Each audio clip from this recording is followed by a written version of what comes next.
In a quiet courtroom, confusion brews, files misplaced, cases overlapping, and a defense attorney struggling to recall which client pled guilty. As the judge sifts through tangled charges, reckless driving, firearms, and felonies, one small detail changes everything. But just when order seems restored, a new defendant enters, and the tone of the courtroom shifts from confusion to confrontation. I hear you.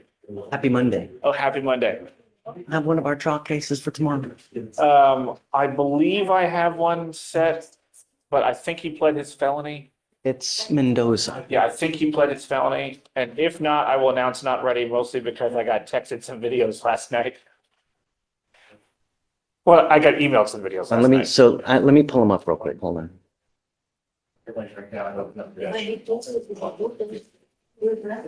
I feel like he was dismissal if he pled the felony, and then I think they rushed the felony.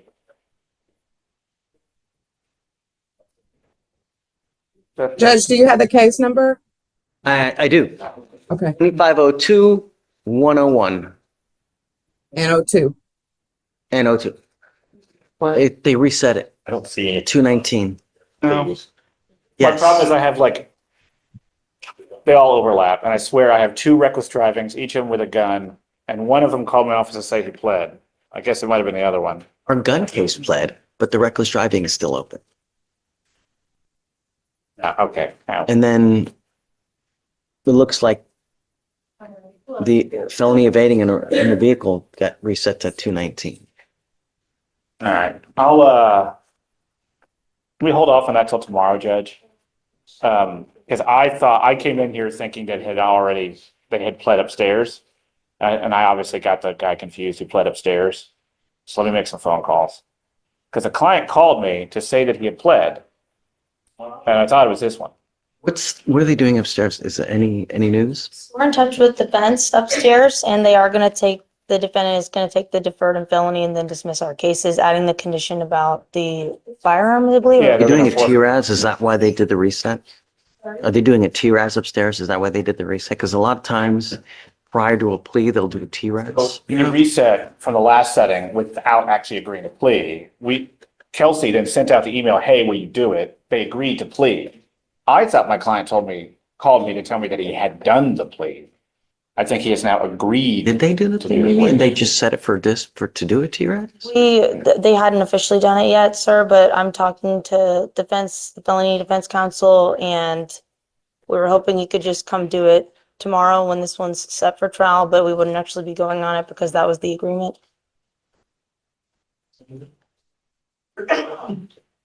Bless you, whoever you are. Is he in custody? No, he's not on. I'm looking at I'm just looking at I will say I got the cell phone video that was emailed to me yesterday, and it's not particularly reckless. Yeah, the donuts, there's a good distance between him and all the other cars. Shush.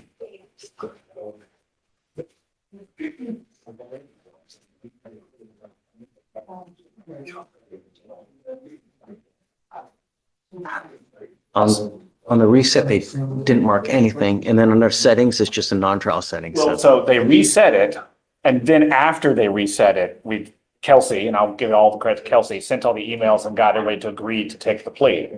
So all the paperwork was before the defendant had agreed to take the plea. You said you want to set it for tomorrow? No. I thought he had already taken it, and I think we're set tomorrow. Right. So I can have the Want to client go come ahead in and and set it? Well, I can walk him up to felony court, except for the fact that I'm not his felony lawyer, so I can't take the plea. I'm not asking you to do that. No, what I was saying is I Set could it normally do after that. the felony. Oh, yes, please. But I would say leave it for tomorrow, because I don't want to communicate with the client. Like, if he's not set tomorrow, I might not be able to get a hold of him, and he might come in anyway. So if we leave it Good on tomorrow, it. he comes in, I say hello, and then I set it for the day after the felony. So what if he doesn't show? Tomorrow? Oh, cup tin of beans? So I revoke it? I would hope not, but that's a conversation I'll reserve for tomorrow. I mean, okay. Yeah. You're thinking two steps ahead, but like kind of in a lateral direction as well. Have to. I know, but right now we have a resolution, it's plotted out, we're gonna get this resolved. With you. I'm choosing to think positive. Also, I'm trying to suck up to this one because I need a time served offer on a different case. Okay. All right, thank you, judges. Morning, Mr. Harris. Mr. Harris, you're charged with assault of a family member. You're facing up to a year in jail and or a $4,000 fine. You guys have worked out an agreement where they're offering you a 15-month deferred. This is a type of probation that if you successfully complete it, you do not end up with a conviction on your record. What you must understand, though, is there is an affirmative finding of family violence in this case, meaning that you ever pick up another one of these cases, you will be facing a third-degree felony, minimum of 2 years, maximum of 10 years in prison. Do you understand? For you to complete this successfully, you must do a Batters Intervention Prevention Program, a BIP class. This is tough because this class is you must do it once a week for 18 weeks. And if you fail to go 1 week, they're going to kick you out. You get kicked out. We issue a warrant for your arrest. I'm going to put you in jail. I'm going to bring you back out. You're facing up to a year in jail. Do you understand? It's no joke. No alcohol, no drugs. You must do also what's called a TRAS, an evaluation, to see what other conditions you may need. If they assess other conditions, you have to fulfill them as well. Do you understand? Weapons, no. Harassing, threatening, abusive contact with Brittany Senegal and Chanel Clayton. Mr. Harris, I will make you a deal. If you get this done quickly, I will take you off in half the time. If you're nice to everybody, get your classes done quick, sign up as soon as you start getting this thing, I'll take you off in half the time. You can be done in this thing 7.5 to 8 months if you really kick butt. Be nice to everybody and just don't test positive. Do you understand? Like I said, if you violate this thing, I'm going to issue a warrant for your arrest. You're looking at a year in jail. You give up a lot of rights by entering this agreement. You give up the right to a trial, right to compel witnesses to testify on behalf, confront and cross-examine your accusers. If you're not a citizen, there are possible immigration consequences. You can be deported, excluded from the country, denied naturalization. You give up the right to appeal. Once you accept this, you're stuck with this until you complete it or you get revoked. You understand? Shh. How do you plead to the offense? Guilty or not guilty? I will not find you guilty. I will withhold it for 15 months. Do well. Done. 7.5 months. All right. Good luck. Banner. What do you do? What do you do? Say it again. He's working full time. Okay. What do you do for a living? Deliver fine. Okay. How many kids you got? So Okay. Reduce the fees. Yeah. I'm trying to find out. So I'm going to reduce the fees so you don't have to just pay a ton of money for supervision and stuff. My concern is more that you get the classes done, learn from this so you don't end up with a felony, you know? yes, sir. All right. Good luck, friend. Please. Ms. Barrett, you're charged with assault, bodily injury. You are facing up to a year in jail and or a $4,000 fine. We're going to do probable cause. You have the right to remain silent. Anything you say can and will be used against you. You have the right to have an attorney present. If you cannot afford one, one will be appointed to you, man. Yes, Judge. The officer spoke with the complainant at Spring High School in Harris County, Texas, and the officer retrieved a video footage of the event. The video showed the defendant turn to the camera stating ready and then began striking the complainant multiple times with a closed fist to her head and face as the complainant falls to the ground. The complainant stated she felt pain and showed multiple signs of redness on her face. Okay. It's in the actual high school, huh? Yes, Judge. Okay. Ms. Barrett, I'm going to find that there's probable cause to go forward with your case. I'm ordering you as a condition of your bond not to have any contact with this person. Do you understand? That was, I I want you to listen because these are your bond conditions. If you violate these conditions, I'm going to put you in jail. I'm also ordering you not to be in possession of weapons as well. Do you understand? Do you have a lawyer today? Would you like me to appoint you a lawyer? Okay. Can you file those conditions, please, Alex? Okay. So what I need you to do, ma'am, is, are you 17, 18? You're 20? Are you actually in high school? high school. Are you, you don't go to this high school, right? So I have. Stop. I'm only asking you. Then you're not to go back to this high school. Do you understand?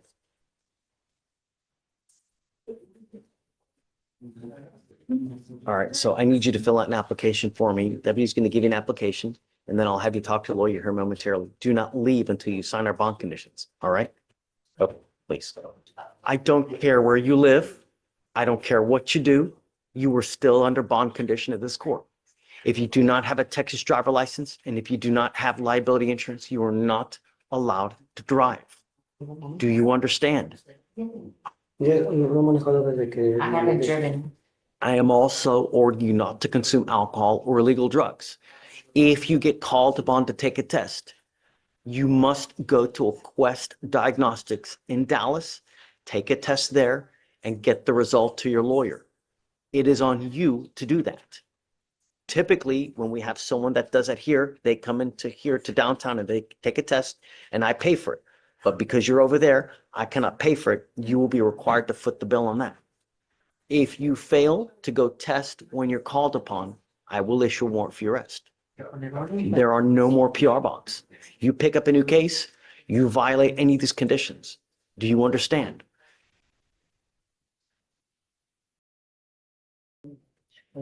One more thing.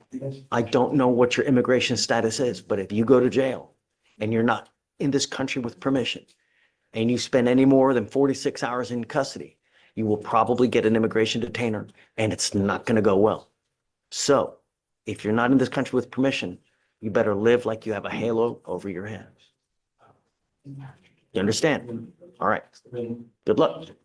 Thanks. And the next one, Your Honor, is sort of. Just take a seat. He's also just asking that if he could change the location of his UAs. And I wonder if I could just speak to Where see does a he little live? about that. In Pasadena, Judge, it seems like No. somewhere in South Houston. He said, okay. Still under bond condition of this court, still required. If some time passes and then he's good, then we can perhaps modify. But this is the beginning of the case. I want to make sure that he's not using it. Yes. I don't know him. I've never met him. And so, right, I'm just doing everything that I would do to every single other person. Yeah, you are charged with From muddled pleas to emotional reckonings, the first half unfolds with tense deals and stern warnings, each sentence a gamble for freedom. A domestic assault case tests patience and justice as the judge offers mercy, but only if discipline follows. Then, as the clock turns, a shocking new case, organized crime, stolen trailers, and vanishing evidence, pulls the courtroom into chaos once again. engaging in organized criminal activity. You are facing up to a year in jail and or a $4,000 fine. We are going to do probable cause. You have the right to remain silent. Anything you say can or will be used against you. You have the right to have an attorney present. If you cannot afford one, one will be appointed to you. Yes, Judge. On January 21st, 2025, the officer was dispatched to a residence in Harris County, Texas. In the call notes from dispatch state, the reportee says an unknown party stole her neighbor's U-Haul trailer. Subjects were seen headed towards Pasadena Boulevard. The driver was a skinny, tall male, and the reportee lives on Buchanan Street and has camera footage of it happening. A witness stated he observed individuals taking the neighbor's U-Haul. The officers located the U-Haul and a felony stop was conducted. Defendant Hentoja was observed unloading items from the U-Haul, ran to the back of the residence, and prevented officers from arresting him. Defendants Lopez and Cerda remained in the U-Haul, and the complainant stated the value of the trailer was $1,800 and dirt on the trailer was $300. I have so many questions. Yes, I Judge. don't even know where to start. Judge, my concern is, if you may, I want to create some, I guess, some points of argument to the court's attention.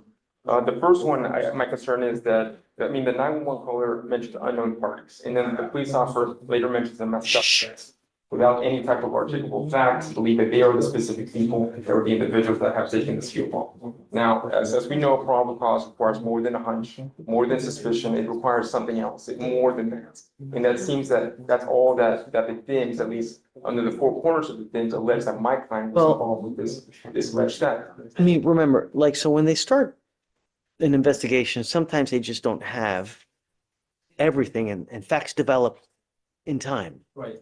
Here, we have a call that several people have stolen a U-Haul, Yes, Judge. and they've given a description of a tall, lanky person, Yeah. right? Yes, Judge. And respectfully, we defer to the court because all it says in the DIMS is that the defendant Cerda remained in the U-Haul. There's no further information regarding Cerda. Where was he in the U-Haul? Was he in the actual U-Haul? Was he in the truck that was driving the U-Haul?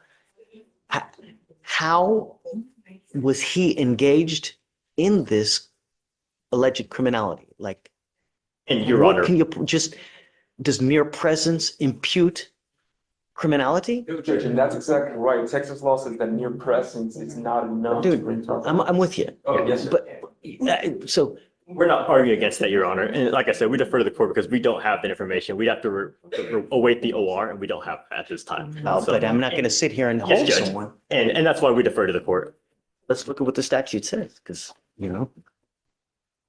a person commits an offense if with intent to establish, maintain, or participate in any combination or in the profits of a combination or as a member of a criminal street gang, the person commits or conspires to commit one or more of the following.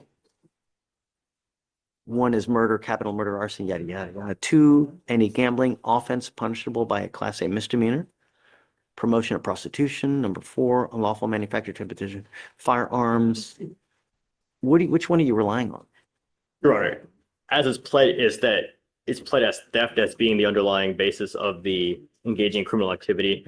And right now, Kelsey is looking at the case. We may very well dismiss this because of the insufficient evidence in the information in the DIMS, but right now Chief is looking at it.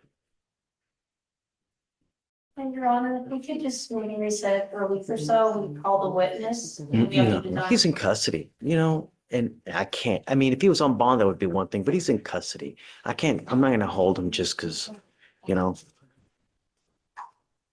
and the compounding it, Casey, is that he's got an ice hold, so I can't give him a PR bond,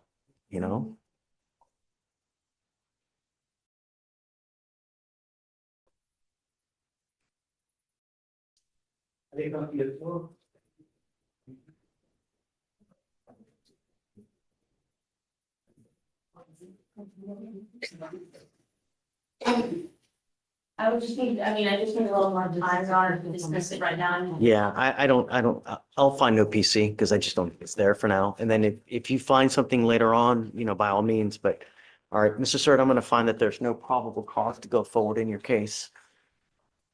Just, Mr. Serta, be careful who you hang out with,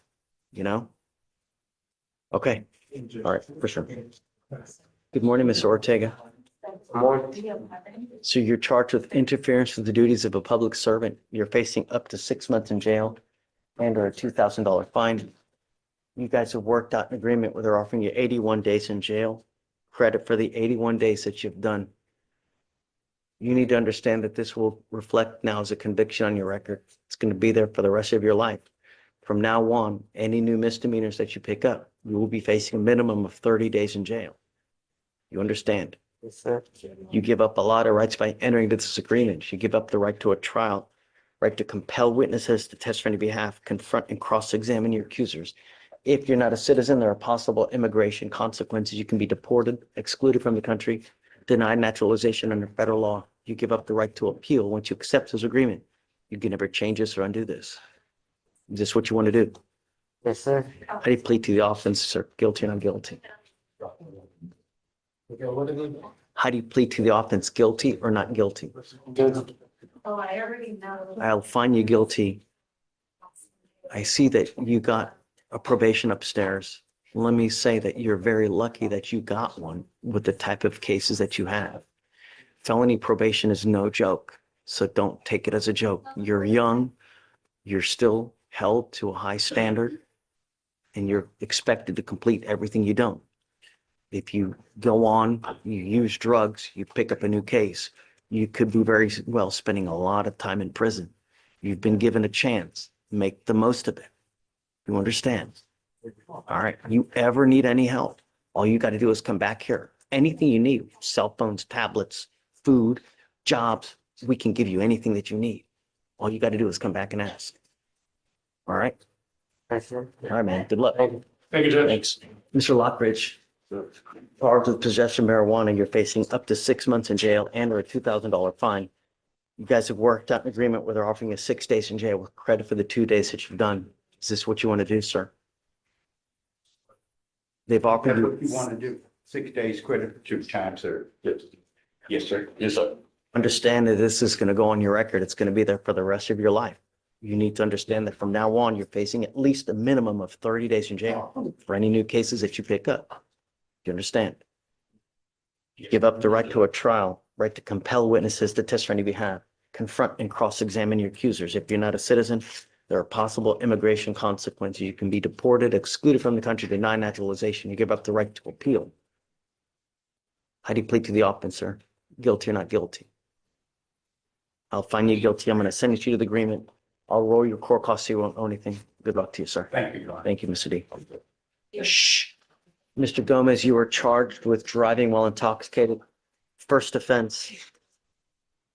It's elevated to a Class A misdemeanor because of the high blow. You are facing up to a year in jail and or a $4,000 fine. I'm sorry, state, I forgot to grab you. My fault, I forgot to grab you. Quiet for the interpreter, please. You have been offered 15 days in jail with credit for the 5 days that you've done.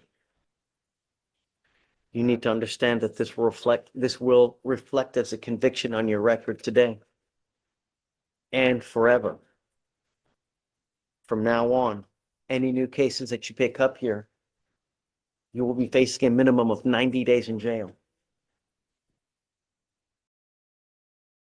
Are we going forward with the enhancement on the 15 or not?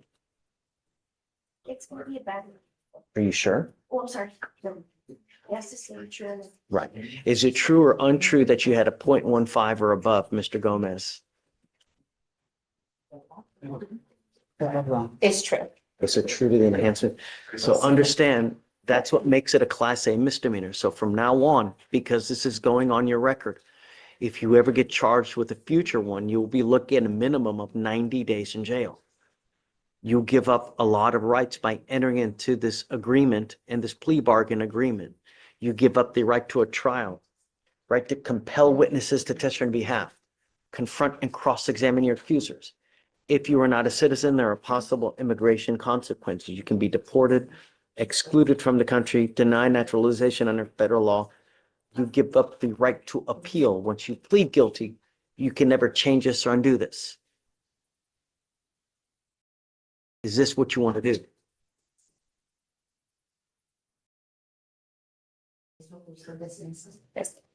Yes. How do you plead to the offense of driving while intoxicated, guilty or not guilty? Guilty. I'll find you guilty, sentence you to the agreement. I am going to suspend your driver license or the ability to drive for 90 days. Do not drive until you get a license, and good luck to you, sir. Maybe she's. You stand. Hi. Hey, good morning, Judge. I got 2 new cases this morning. The first one, Wonderful. Barrett. Okay. She's in the box. I didn't know if you needed conditions on her. It's an older case. It is. And so what I was going to do is give you guys a setting, okay? Like a normal 30-day setting, but at that time, she's got to come back here. She needs to make addition on what she's got to do. Okay. Case is 250 days old, so I'll give her one setting. Come up. Ms. Barrett, come up. No. I'm thinking of someone. This case isn't that It old. was a 2B. It's like 4 years old, 2B. Okay. I was thinking of another case. Okay, Ms. Barrett, so we'll just give you normal, just setting. I've given you a lawyer, ma'am. I'm not asking much. All I'm asking you to do is don't pick up any new cases and stay in contact with your lawyer. If you take off on us and we don't get to hear you or he tells me that you've gone AWOL, I'm going to issue a warrant for your arrest. You understand? Okay? That's it. All right, ma'am, just take a seat for me. And then Christine, PRE.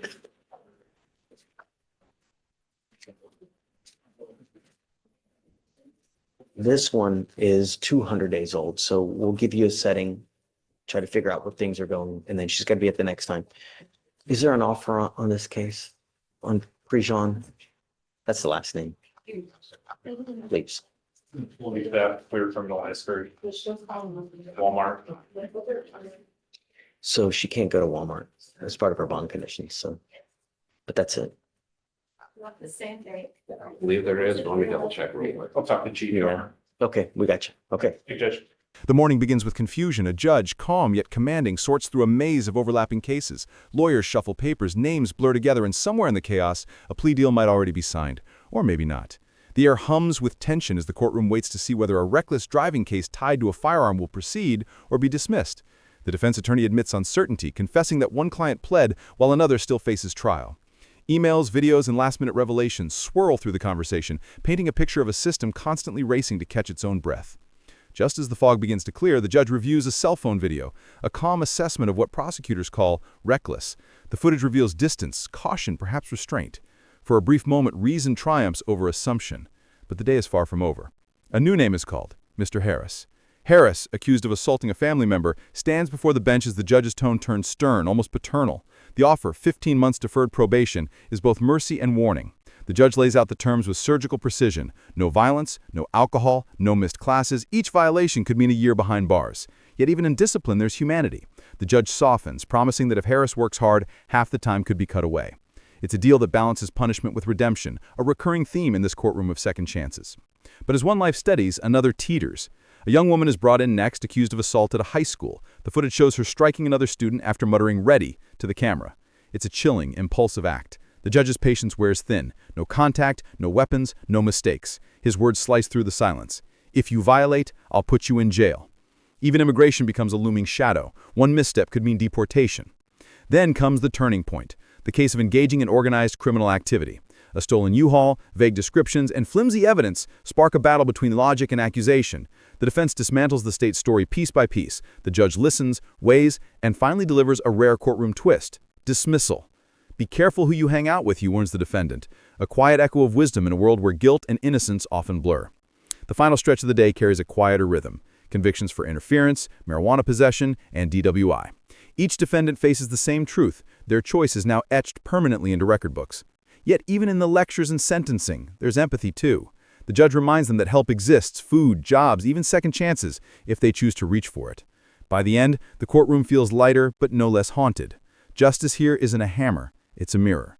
Every decision reflects who they were and who they still might become. Stroke lug.